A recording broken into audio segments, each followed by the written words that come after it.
Djibouti in 2016. The advent of a Third Reich?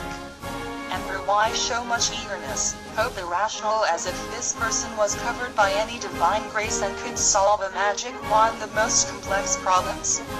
At that moment I realized that a few centuries people had not changed, the techniques have not evolved, the cradle of their tribal Djibouti.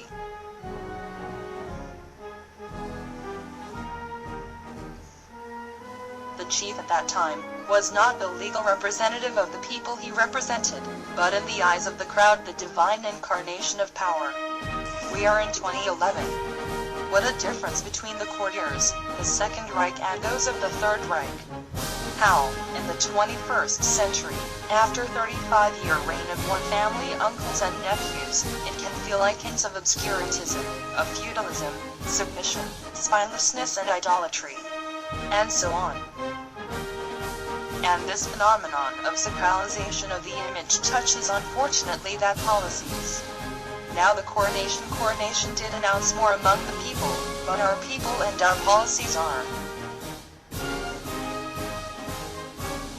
But our people and our policies are anointed small herd by animators, singers, charlatans, where journalists on screens that have become the magic mirror in which all that glitters is always gold.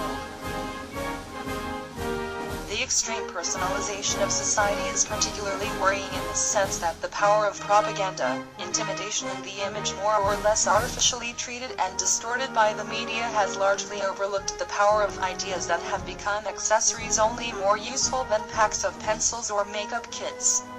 The responsibility for this drift is not necessarily irrational, and only due to the will of our policies. But especially with media and staged against people that are sanctified perception by the public, with proven techniques from the showbiz, and the lack of blindly critical thinking on the part of us, citizens ordinary, swallow almost everything without complaining, by participating in the success of our readings and our curiosity. Subjects feudal sequestered by the governing and opposition parties. I believe passionately, unlike many of our policies, there will never be true democracy without a drastic secularization of power.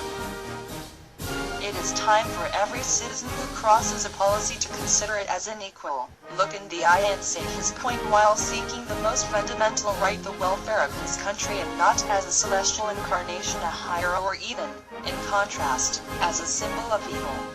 In my opinion, is the only way to defeat the gang that has plagued our country for nearly 36 years. Time to maturity, citizen king, damn it.